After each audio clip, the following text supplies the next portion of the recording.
Quiero compartir esta palabra porque me parece oportuno. Usted sabe que estamos viendo en estos tiempos, por lo menos el Señor, bueno, no soy el único que predica, el único pastor que estoy predicando, ¿no? Pero me ha puesto en mi corazón hace tiempo hablar del bautismo del Espíritu Santo, ¿no? Y sepa que hay palabra y hay revelación, y hay cosas que uno por ahí no lo ha visto todavía, y siempre, a pesar de que tenemos tantos años en el Evangelio, lo comenzamos a ver, ¿no? Por eso creo que esta palabra es novedosa, porque es novedosa para mí también cuando el Espíritu Santo me empezó a mostrar esto, ¿no?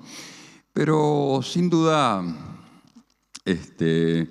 necesitamos tener un corazón abierto, porque todo lo que el Señor nos enseña es sobrenatural, es sobrenatural.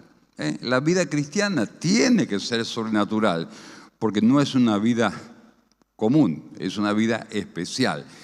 Entonces vamos a tratar de meditar nuevamente en el bautismo, esa experiencia con el Espíritu Santo, que es una experiencia que puede venir después de la conversión, y así le hemos experimentado mucho de lo que estamos acá, y aún en la historia del cristianismo. Y quiero hacer un poquito de historia en esta noche, en este miércoles, para que podamos entender lo que Dios nos quiere decir, ¿no? Hace muchos años gobernó un presidente en la Argentina que seguro que usted lo ha sentido nombrar, ¿no? Es más, lo hemos manejado tantas veces en algún billete, ¿no? Con la cara de Domingo Faustino Sarmiento. ¿Quién lo conoce? ¿No? Por supuesto que todos lo conocemos, ¿no? Domingo Faustino Sarmiento, él congregaba en una iglesia evangélica en Buenos Aires. Yo he entrado a esa iglesia y hay un cartel, una placa que dice: aquí se sentaba Domingo Faustino Sarmiento, ¿no? Un santo orgullo que tienen los hermanos. ¿Por qué? Y porque en aquella época el cristianismo evangélico, por así decirlo, era muy escaso, pero él había sabido valorar el mensaje evangélico. Domingo Faustino Sarmiento, el gran educador de la Argentina, ¿no es cierto?, había sabido valorar a la iglesia evangélica como fuente de educación primordial en el individuo. Por eso él fue a Estados Unidos a aprender cómo era la educación en ese gran país que estaba siendo impulsado por un progreso extraordinario, y él quería aprender porque le interesaba la educación. Y trajo de Estados Unidos el modelo de las escuelas normales que hemos llamado por tantos años acá en Argentina, ¿no es cierto?, que sirvió como modelo de impulso en la formación de maestros, maestras fundamentalmente, ¿no es cierto? Y es más, hizo traer muchas maestras de Estados Unidos en aquella época de su presidencia para que comenzaran una tarea educativa acá en Argentina que marcó la época, e hizo grande Argentina, porque hemos estado en el pasado, usted lo sabe, entre los países más ricos del planeta. Lamentablemente, bueno, no vamos a hablar de lo que pasó, pero realmente sería siempre, ¿no es cierto?, meter en alguna polémica. Entonces, pero verdaderamente en aquella época era el comienzo de la educación argentina en serio, y que forjó un gran país que estuvo entre los 8 más ricos del mundo. En realidad, el Producto Bruto Interno o el ingreso per cápita también era de los más altos del mundo. Por eso nuestros antepasados vinieron a este gran país, hermano, porque era un país riquísimo, riquísimo. Entonces, bueno, la cuestión es que Sarmiento se congregaba en una iglesia evangélica, y esa iglesia evangélica fue fundada en Inglaterra, ¿no?, por un predicador, un pastor de almas, que fue un hombre que recibió el bautismo del Espíritu Santo. Domingo Faustino Sarmiento se congregaba en una iglesia que se llama Iglesia Evangélica Metodista, ¿no? Esta iglesia metodista, conocida así comúnmente como metodista, nació en Inglaterra, fundada por John Wesley, un gran predicador, un hombre lleno del Espíritu Santo, y le pusieron metodista porque tenía un método de trabajo, era una persona muy organizada. No, él era anglicano, como en la iglesia oficial de Inglaterra, ¿no? Pero un día, en 1738, John Wesley recibe un tremendo poder que lo cambia, que lo transforma. Una tremenda experiencia con el bautismo del Espíritu Santo. Fíjese que este hombre nace en 1703, hace muchos años atrás, ¿no? Pero lo que comienza el Espíritu Santo va a trascender las décadas y los siglos. Amén. No me entendió.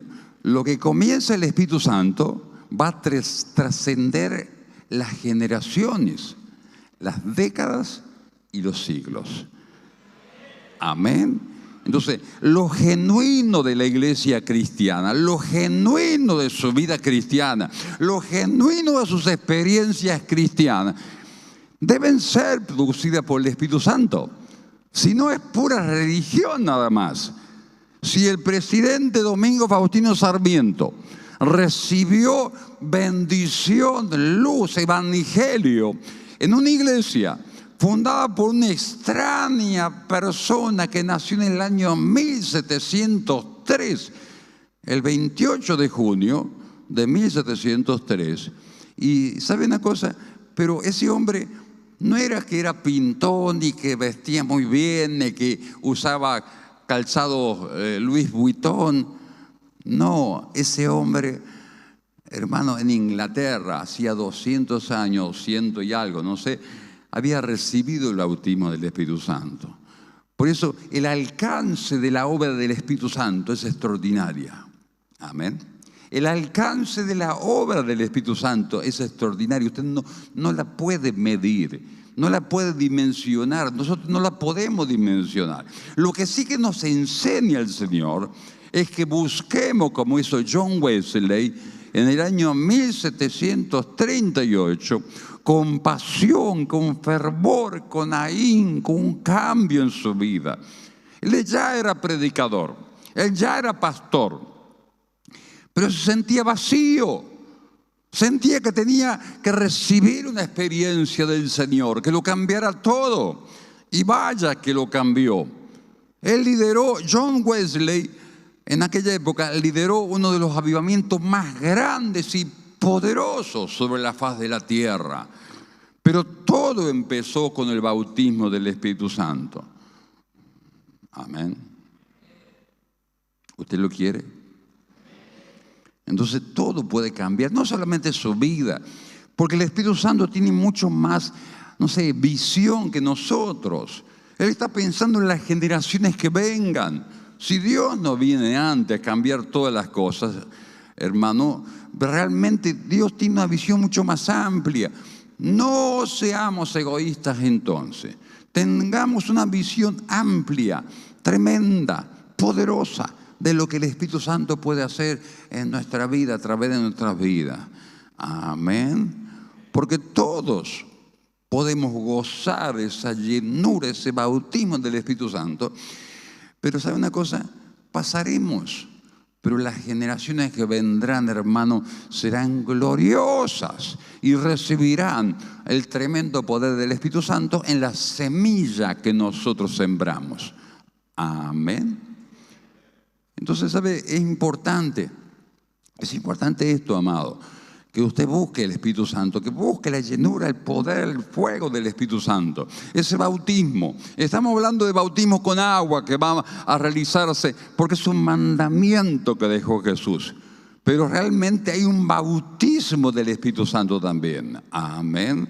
Que Dios nos invite en su palabra a recibir, porque el bautismo del agua es un símbolo muy poderoso y lo hacemos porque Cristo lo ordenó, pero es arrepentimiento y cambio de vida. para siempre. Es así, es un antes y un después, es sepultar el viejo hombre o la vieja mujer, como sea, pero verdaderamente, amado, levantarnos de la tumba.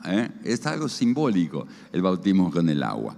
Pero entonces, lo que pensó allí John Wesley en aquella época, después del bautismo del Espíritu Santo, es que había otra experiencia, es que había un cambio, que había una transformación. Entonces empezó a enseñarse y, ¿sabe una cosa? Empezó a predicar a tremenda cantidad de gente. Claro, lo que la iglesia anglicana no quería era aquello que se salía de la normalidad, ¿vio? Porque es así. Cuando viene el Espíritu Santo, te saca de lo común, de lo normal, y empiezan a suceder cosas sobrenaturales. Y empieza a obrar de tal manera que la religión institucionalizada, podemos decir así, no puede comprender. Lo echaron de la iglesia anglicana, porque era un escándalo. El avivamiento es escandaloso, pero es para la gloria de Dios. Es revolucionario, es transformador.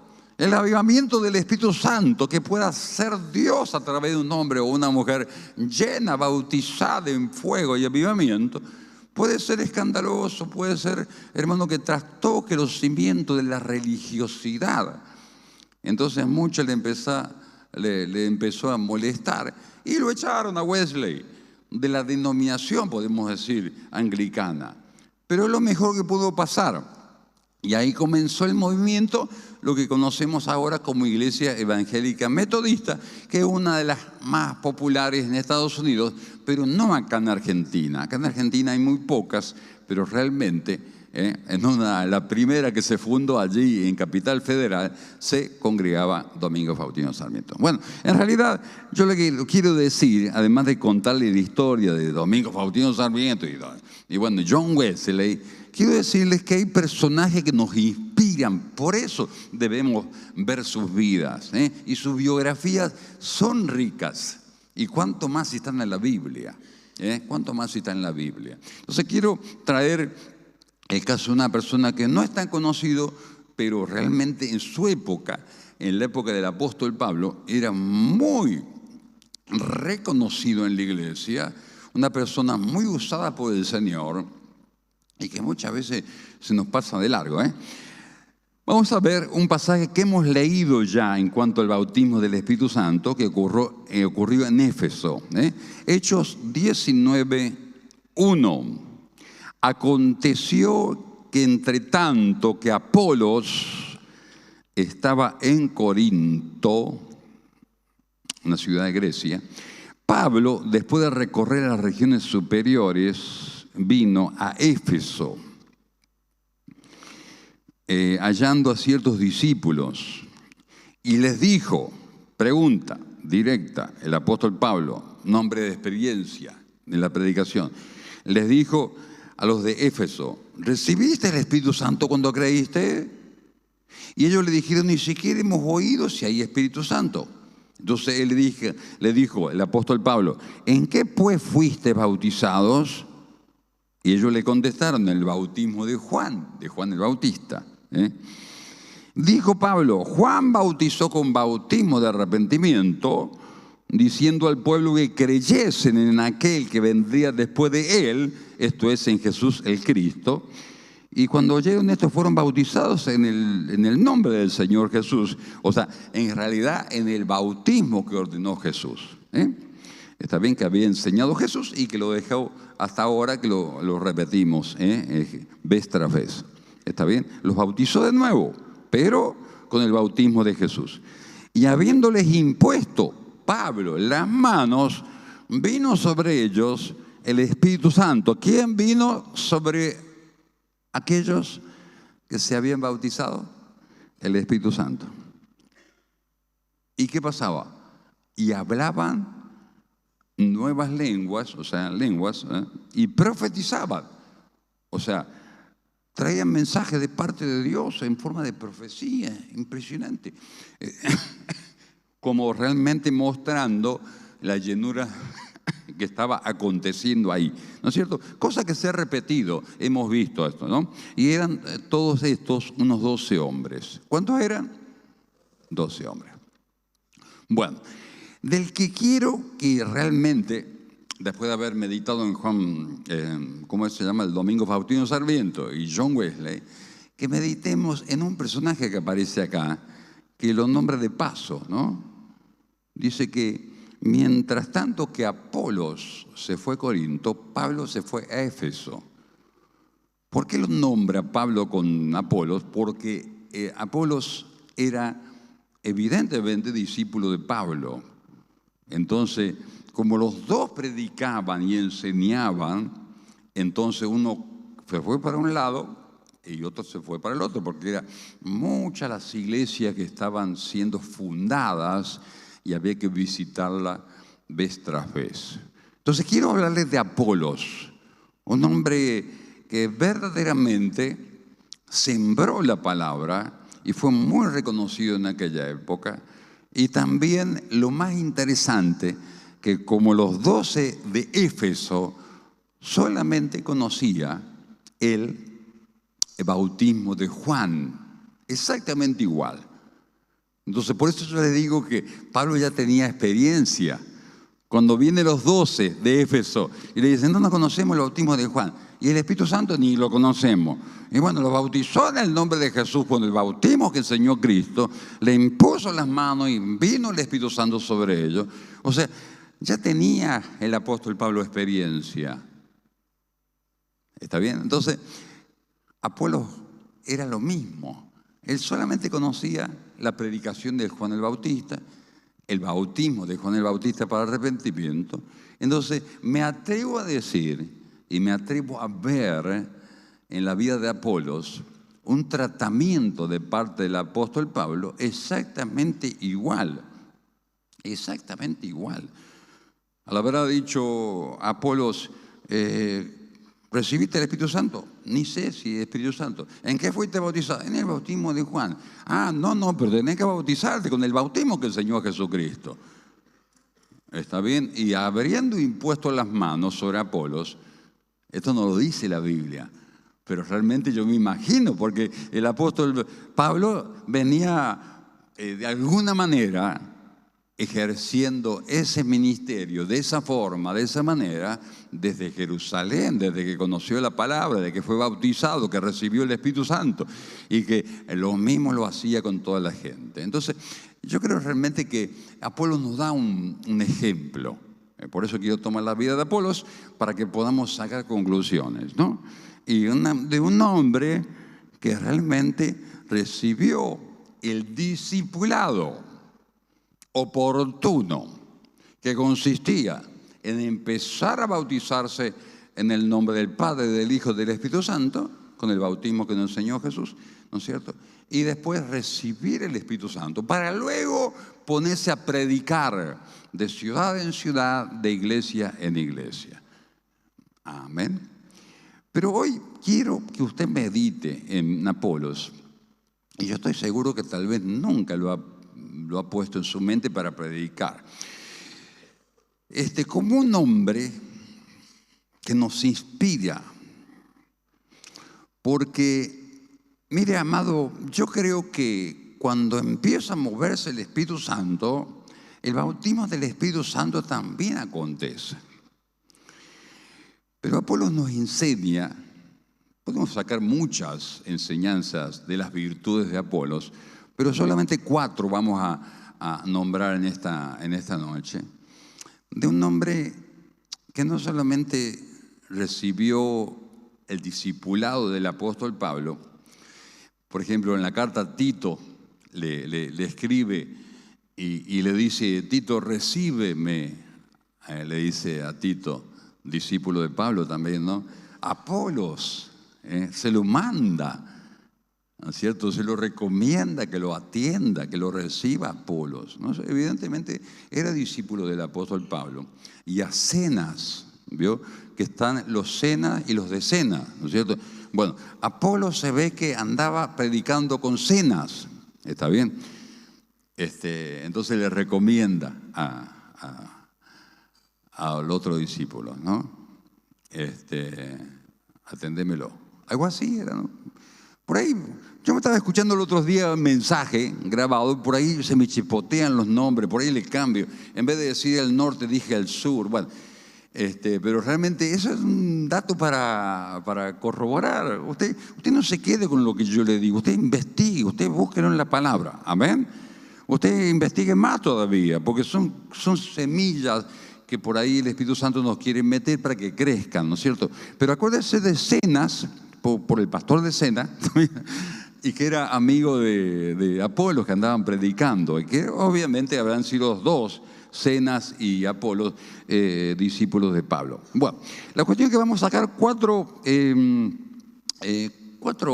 lecciones de Apolos como un hombre que perseveró, que no solamente recibió el Espíritu Santo, atención, sino que fluyó, fue siempre llenado del Espíritu Santo, fue un hombre lleno del Espíritu Santo permanentemente, y eso es la consigna, no quedarnos en una experiencia de llenura, porque un día empecé a hablar en lengua, porque un día recibí el Espíritu Santo, un día fue una experiencia de llenura, y después,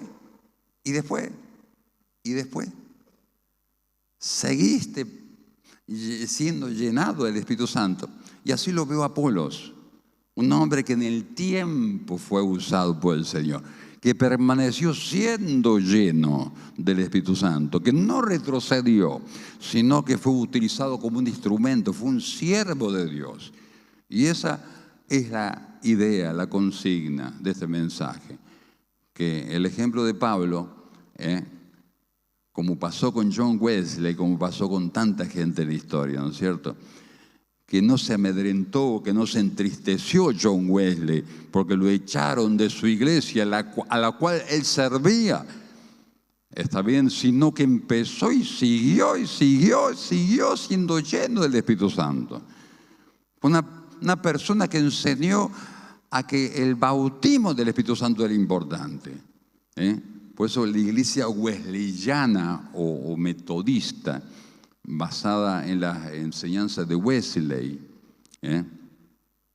enseñan el bautismo del Espíritu Santo. Fíjese que desde aquella época, es muy interesante estudiar la historia para entender, de personas que perseveraron, porque esa es la consigna, la palabra que Dios te quiere dejar. No tengas la idea del bautismo del Espíritu Santo como algo, lo logré, bueno, listo, ya estoy. No, esto recién comienza.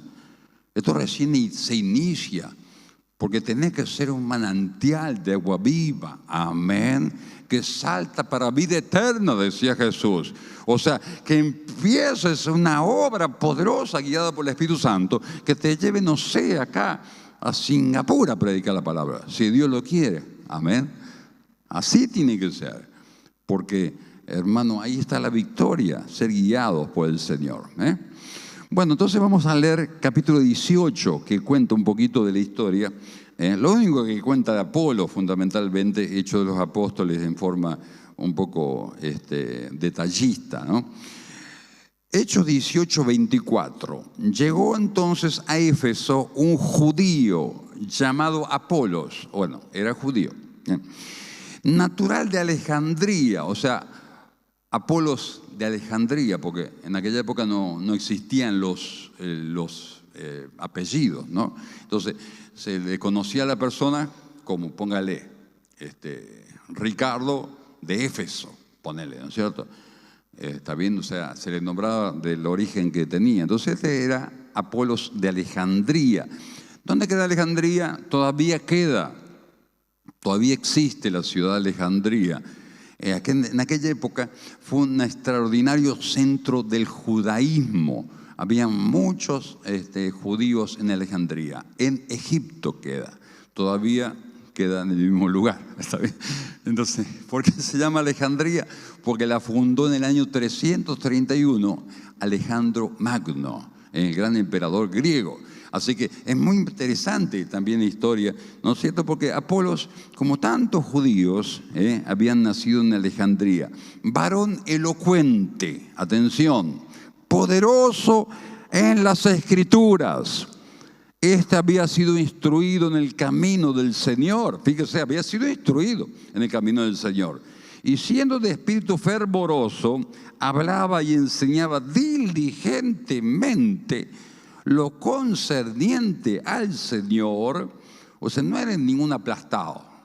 ¿Está bien? No era ninguna, no sé, persona que daba. Enseñaba diligentemente lo concerniente al Señor, aunque solamente conocía el bautismo de Juan, el Bautista, fíjese, y hablaba de Jesús, hermano. Eso es lo más interesante. ¿Por qué? ¿Por qué pasó eso?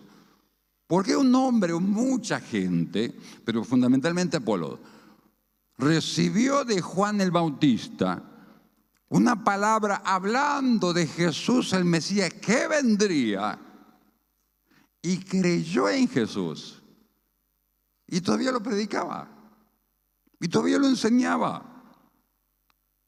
¿Por qué pasa esas cosas sobrenaturales? Porque es una semilla del Espíritu Santo. Esa es la respuesta. Porque dice la Biblia que Juan el Bautista era un hombre lleno del Espíritu Santo.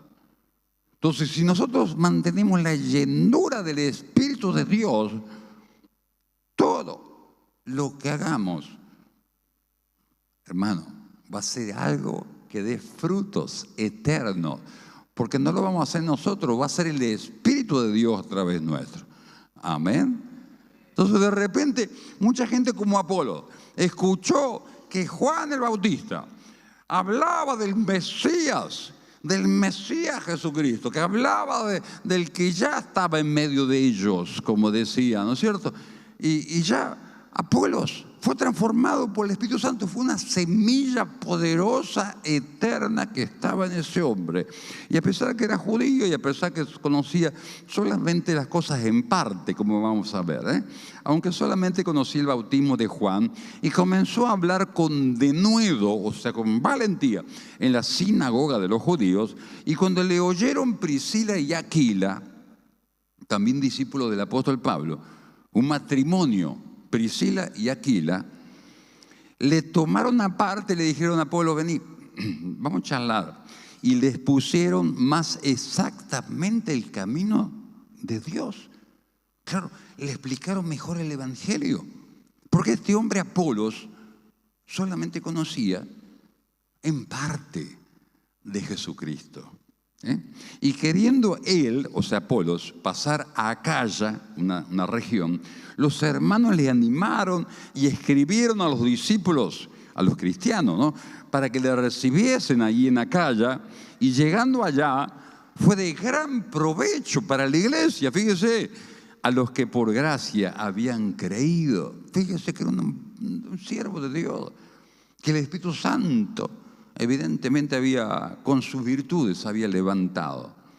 Así que fue de gran provecho para la iglesia, porque con gran vehemencia refutaba. Usted sabe lo que es vehemencia, ¿no? ¿No sabe lo que es vehemencia?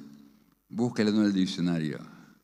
Claro, así uno aprende de la palabra de Dios. Por eso, amado, dice que la Biblia hace sabio al sencillo. Amén. Es impresionante la riqueza que tiene. Bueno, después se lo cuento entonces. Vehemencia. Refutaba públicamente a los judíos, demostrando con las Escrituras que Jesús era el Cristo. Qué impresionante. Tenemos acá tantas cosas lindas de las virtudes de Apolos que podemos imitar. Entonces, podemos decir, claro, ¿cómo este hombre no va a permanecer lleno del Espíritu Santo? ¿Cómo este hombre no va a permanecer con la bendición poderosa del Espíritu Santo a través de él? Si ni siquiera verdaderamente comprendía completamente el Evangelio y ya era utilizado porque tenía virtudes, era vehemente. Bueno, búsquelo, ¿no? Pero bueno, vamos a ver. Primero, Apolos dice: llegó desde Éfeso un judío llamado Apolos, natural de Alejandría, varón elocuente, y tenía elocuencia. ¿Está bien? Es interesante esto. O sea, quiero detenerme acá, ¿no? Elocuencia es el arte de hablar para persuadir de tal manera de que la persona pueden llegar a entender el concepto, la comunicación, el mensaje transmitido y aún emocionarse por la belleza de las palabras y de la manera que se habla. Está bien, la elocuencia es un arte. ¿Por qué? Porque se puede aprender también. Pero la mayoría de las personas elocuentes, como Apolos, lo tenían por naturaleza. Veo que hay personas que saben hablar bien y otros que patinamos un poco, ¿no? ¿Se dio cuenta de eso, no? Ustedes dicen, qué bien que habla, ¿no? No sé si será verdad, pero habla muy bien este. Este tendría que ser sindicalista, tendría que ser político. Y sí, porque habla bien. No sabemos si es honesto, no es honesto, pero no importa, habla bien. ¿Está bien? Y realmente le cae bien a las chicas. No es porque sea lindo, porque es narigón, tiene la oreja así, pero habla bien. La elocuencia es una virtud, realmente es una virtud, ¿no es cierto?, natural, podemos decir, en algunas personas, y que, bueno, ha sido estudiada, por eso también se puede llegar a mejorar la manera de hablar que tenemos, y eso es interesante. Para los creyentes, que no nos quedemos decir, no, yo pastor usted sabe, soy medio torpe para hablar. Ah, pero puede aprender. ¿Usted quiere aprender? Bueno, esa es la cuestión, ¿no es cierto? Nadie nació aprendiendo, como dice, ¿no es cierto? Pero este Apolo había llegado temprano a la repartija de elocuencia. Cuando Dios lo creó, parece que llegó justo en ese momento y Dios era muy impactante. ¿Sabe por qué? Interesante.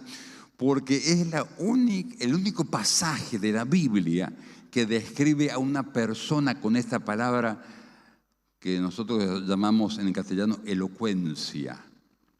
Es la única persona que Dios describe así y que es un siervo de Dios. Es muy interesante esta virtud, es muy interesante para analizarla también. Es muy interesante para aprender, para tener sabiduría también. Porque no todos los que hablan bien en realidad tienen un corazón bueno. Amén. Muchos de los estafadores hablan bien. ¿Qué verso que me hizo? Me acuerdo en aquella época ni había, o sí había, qué sé yo, no sé si yo tenía, no me acuerdo bien. Hace unos cuantos años atrás, me dice una hermana que trabajaba en casa, me dice, pastor, se sacó un auto.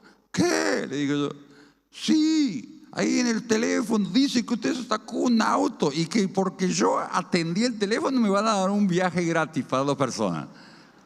Qué interesante, hermana. Interesante, ¿eh? Qué gente generosa esta. Somos suertudos en realidad. Bueno, agarro el teléfono fijo en aquella época, ¿no? Y le digo, sí, estaba medio dormido. Yo, ¿quién? Hermano, una elocuencia, un verso. Pero este era el aprendiz del estafador, ¿no? Me dice, le doy con el escribano. ¿Con el escribano? Ahí sonaba más creíble, ¿no es cierto? El ayudante del escribano, hermano, tenía un verso impresionante, impresionante. Imagínate el escribano, entre comillas, ¿no? Escribano. Era un maestro de la palabra. Y bueno, era que yo tenía que ir a comprar, sin cortar, por supuesto, el teléfono fijo, tenía que comprar una tarjeta y pasarle los números. Dice, vaya corriendo, por favor, vaya corriendo sin cortar y entonces vamos a poder acreditar el premio que se sacó. Ah, sí, voy corriendo, espérate nomás. Le digo, hermana, por favor. Un verso impresionante. Entonces uno con los años va adquiriendo sabiduría también, ¿no es cierto? En realidad, amado, tenemos una sociedad así, ¿no es cierto? Pero ahora lo más interesante, que para Dios, por eso la palabra de Dios es tan preciosa, ¿no? Porque hay algunos acá que dirán, oh, yo pastor, la verdad que no sé ni hablar. Bueno, precisamente a vos Dios te quiere usar. Pero yo no soy como Apolo, no importa. Porque evidentemente en la Biblia dice que para Dios es una virtud secundaria. Yo me acordé, por supuesto, ¿no es cierto?, de aquel gran siervo de Dios, aquel gran siervo de Dios. A ver dónde estaba, que dice, Señor, yo no soy elocuente, yo no tengo elocuencia. Era Moisés. ¿Dónde lo puse ahora? Éxodo 4:10. Éxodo 4:10. Dice, Moisés dijo al Señor, por favor, Señor, nunca he sido un hombre elocuente, ni ayer, ni en tiempos pasados, o sea, nunca fue bueno para hablar, quiso decir. Ni aún después que he hablado a tu siervo, ni siquiera así, Señor. Busca otro, porque conmigo parece que... Porque soy tardo en el habla y soy torpe de lengua, dijo Moisés. Así le dijo Dios, ¿y a mí qué me importa? Vos vas a ir lo mismo. Pero Señor, yo no sé hablar. Vas a ir lo mismo. Es que soy torpe, va a ir lo mismo. Es que anda lo mismo. Y es más, le puso a Aarón, no a Araón, ¿no es cierto? A Aarón. Aarón, que habla bien. Era hermano de Moisés, pero Aarón hablaba bien. Mira, no importa, el líder era Moisés. Pero no sabía hablar. No importa. Porque Dios se perfecciona, el poder de Dios se perfecciona en la debilidad. Amén. Entonces, el tema de Apolos realmente tenía una virtud extraordinaria y natural, ¿está bien? Pero ¿qué sucede? ¿Por qué Dios usa a personas que por ahí no son tan elocuentes? Porque la elocuencia, como todo don natural, que ya viene, igual que el cantante extraordinario o el músico espectacular, ¿no es cierto? Un don natural, le sale solo. Muchas veces piensa que no necesita tanto de Dios. En cambio, aquellos que tal vez no tenemos tanta elocuencia, tenemos que decir, Señor, dame la palabra porque si no voy muerto. Dame la palabra porque no sé qué decir. ¿Qué opina usted? ¿Por qué se cree que Dios eligió a Moisés? Y cuando analizamos también la vida del apóstol Pablo, el gran apóstol Pablo, con tremendo título del apóstol Pablo, evidentemente un hombre que no hablaba bien. No hablaba bien. Y somos aquellos que más recordamos a Pablo que a Apolos. ¿Se dio cuenta? Porque a Pablo lo estamos nombrando desde que nacimos en el Evangelio, desde que nos convertimos. En cambio, capaz que usted se convirtió a Cristo y nunca escuchó hablar de Apolo, a pesar de que hablaba bien, que tenía una tremenda, porque la palabra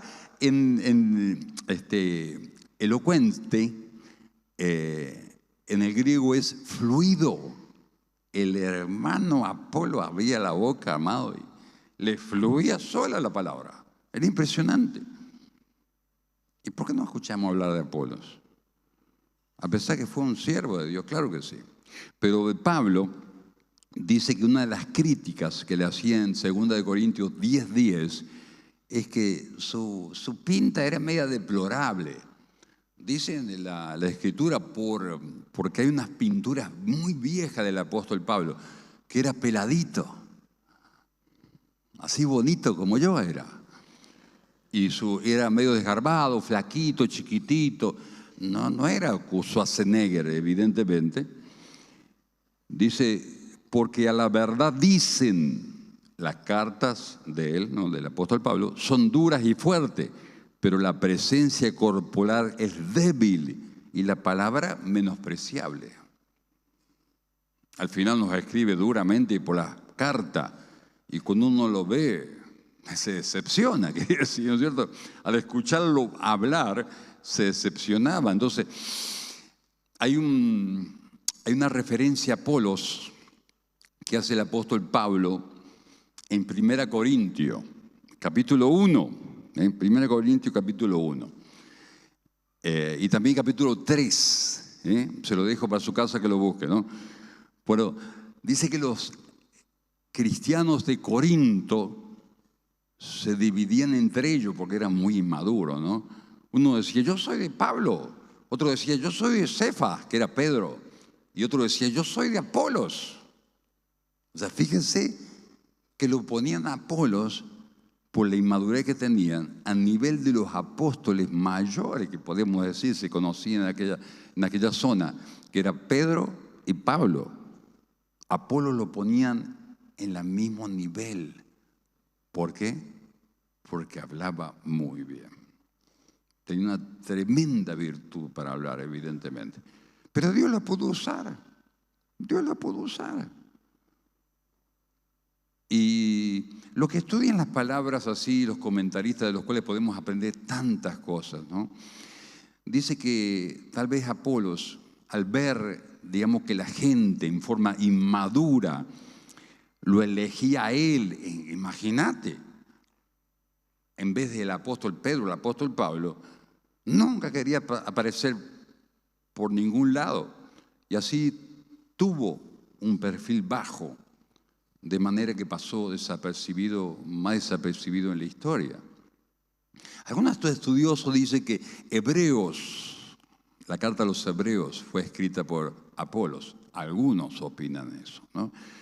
Por un montón de detalles, ¿no?, que puede haber.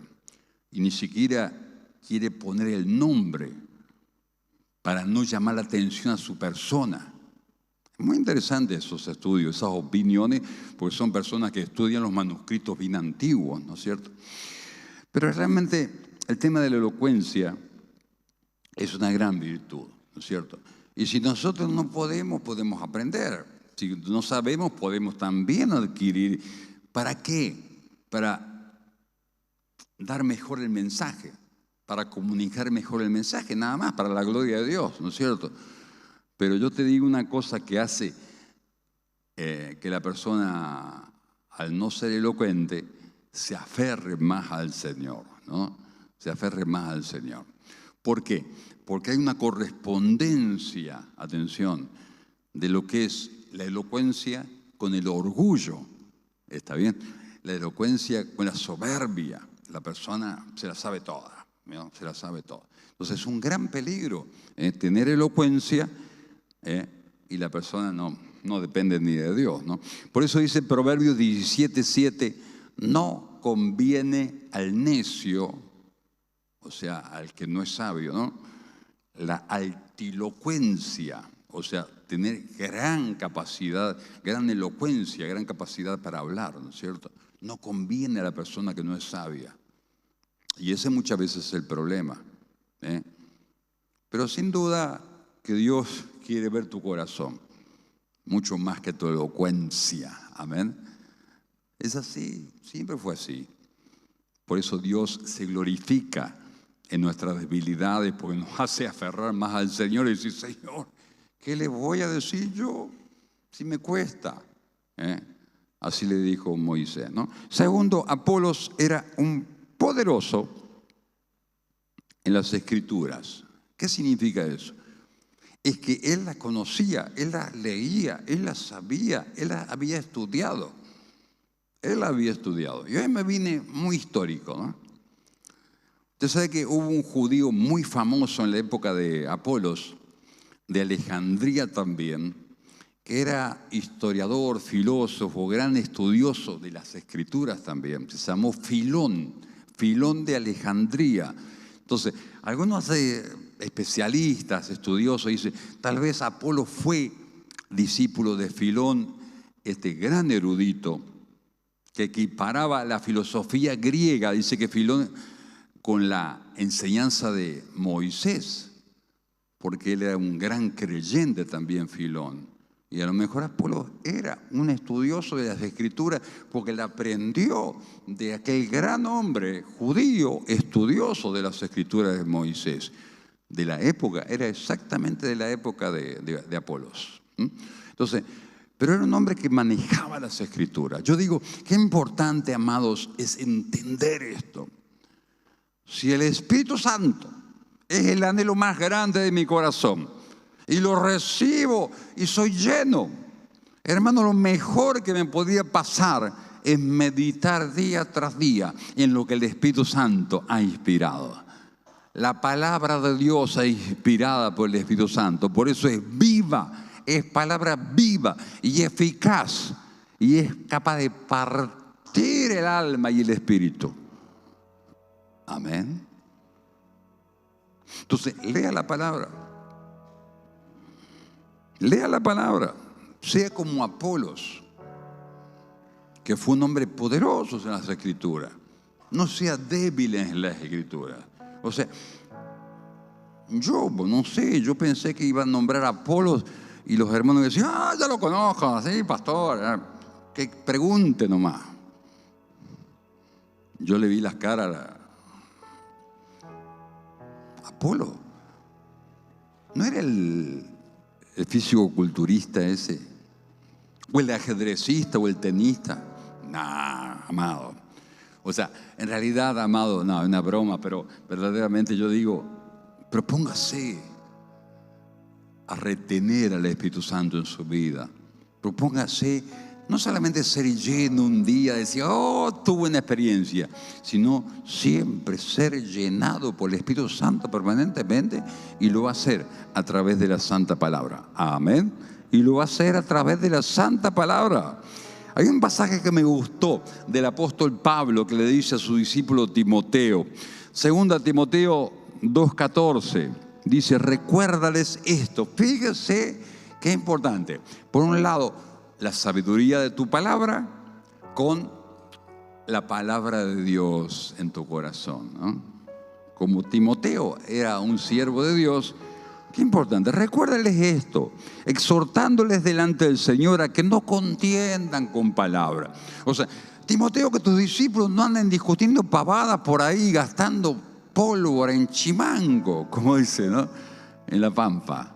¿Está bien? No gastando pólvora en lo que no vale nada.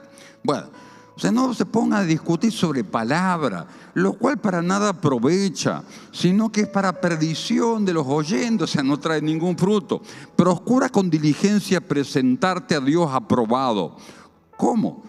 Como obrero que no tiene de qué avergonzarse, que usa bien la palabra de verdad. O sea, porque la palabra de Dios debe ser amada, meditada, absorbida, comida, masticada. La palabra de Dios es alimento a mi alma, pero no la voy a usar, no la voy a aprender, no la voy a estudiar para andar discutiendo, teniendo la razón y fomentando mi orgullo. Amén.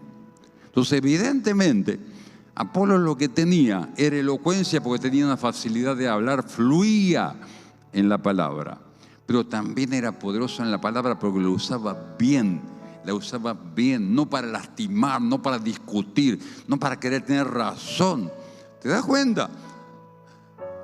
Seamos sabios en realidad cuando estudiemos la palabra. ¿Para qué? Para que el Espíritu Santo repose sobre nosotros y permanezca sobre nosotros. Amén.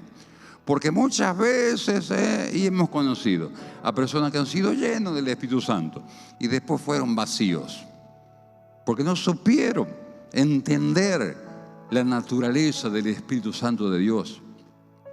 Entonces le sigue diciendo, usa bien la palabra de verdad, mas evita profanas y vanas palabrerías que conducirán más y más a la impiedad. También dice que discutía con los judíos, demostrando con la palabra que tenía a su alcance. Eran los profetas y la ley de Moisés. Le demostraba a los judíos que Jesucristo era el Mesías, el Salvador. Pero hay poder en la palabra de Dios. Hay poder en la palabra del Señor.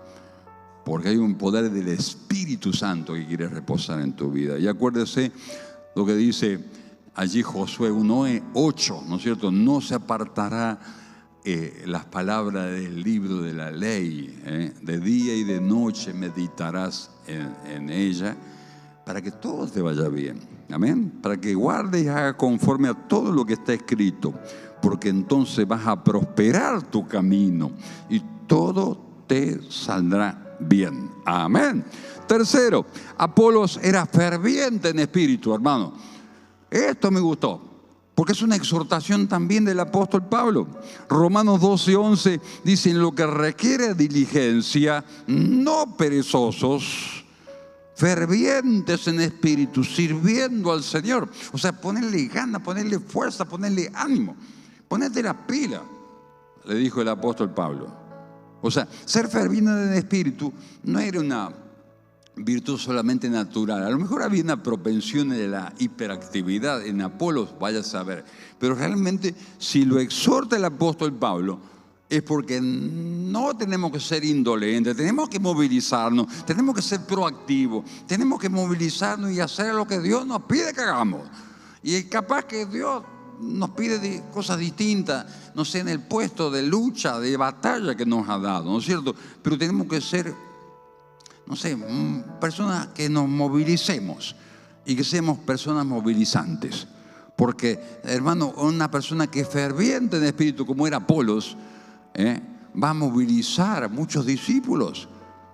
Ni cargo tenía, ni título tenía Apolos. Pero los inmaduros hermanos de Corinto decían: yo soy de Apolo. Y el otro decía: yo soy de Pablo. Bueno, y algunos decían ellos de Pedro, pero sin cargo y todo. ¿Sabe que ser ferviente en espíritu es una virtud muy grande que no podemos dejar de lado?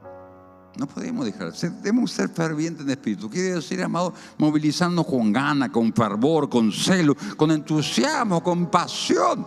Amén. Pongámosle pasión. Cuando vengamos a la casa del Señor, vamos a ir a la casa de Dios y no vamos a ir solos, vamos a traer, no sé, 40 personas. ¿Por qué no, amado?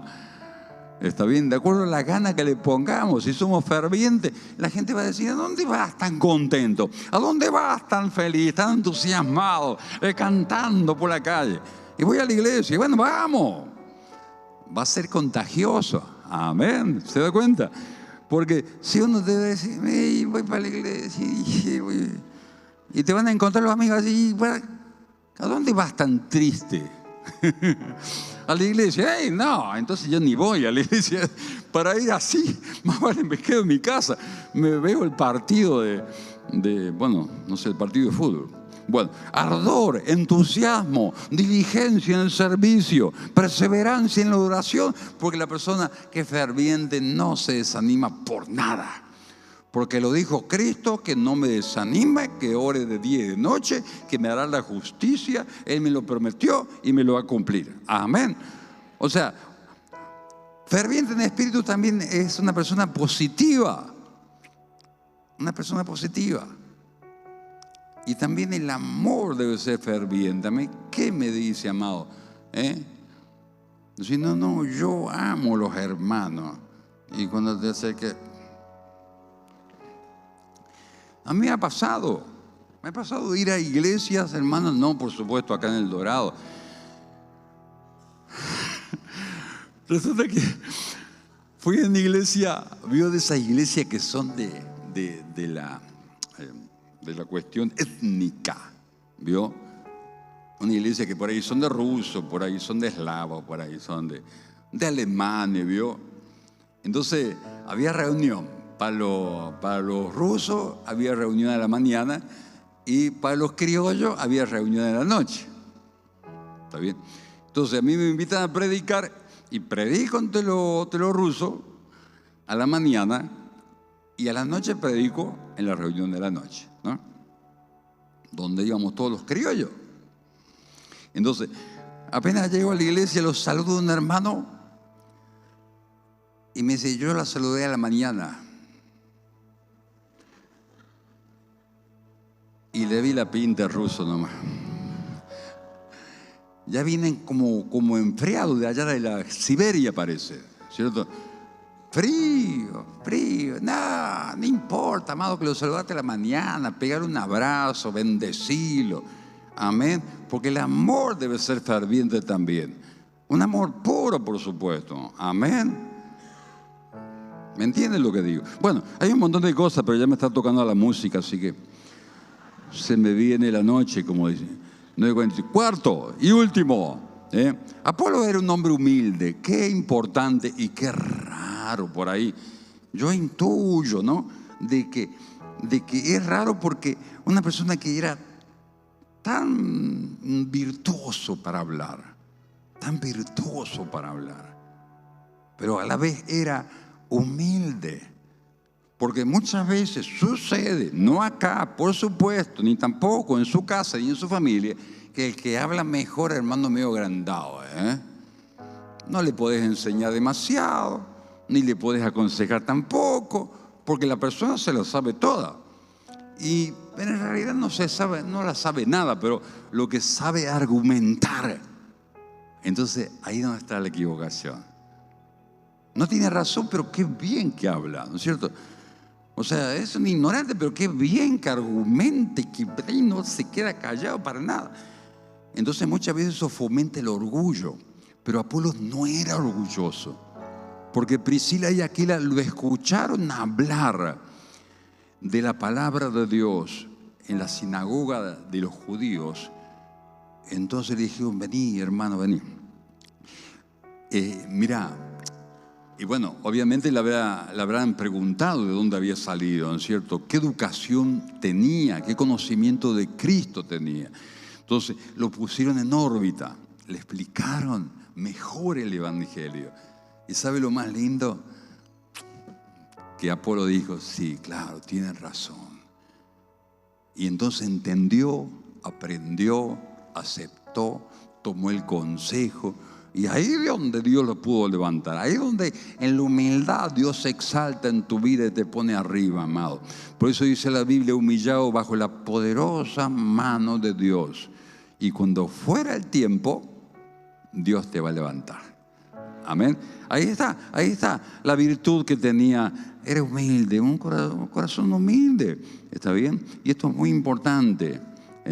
Dice Proverbios 9:8: no reprendas al escarnecedor para que no te aborrezca.